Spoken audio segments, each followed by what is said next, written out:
مرحبا بكم في عالم الشغف والإثارة، في عالم الكرة.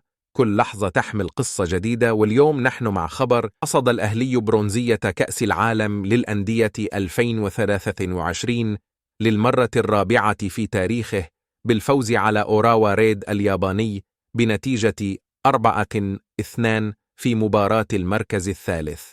وقال قمصان عبر صفحة الأهلي على فيسبوك: الأهلي دائما يكتب التاريخ. جئنا إلى السعودية لهدف محدد، وهو الوصول للمباراة النهائية وتحقيق إنجاز جديد يفوق الميدالية البرونزية في مونديال الأندية، ولكن التوفيق لم يحالفنا أمام فلومينينسي رغم المستوى القوي الذي ظهرنا به. وأضاف: الجيل الحالي من اللاعبين حقق الميدالية البرونزية للمرة الثالثة في مسيرتهم، وهو إنجاز يحسب لهم.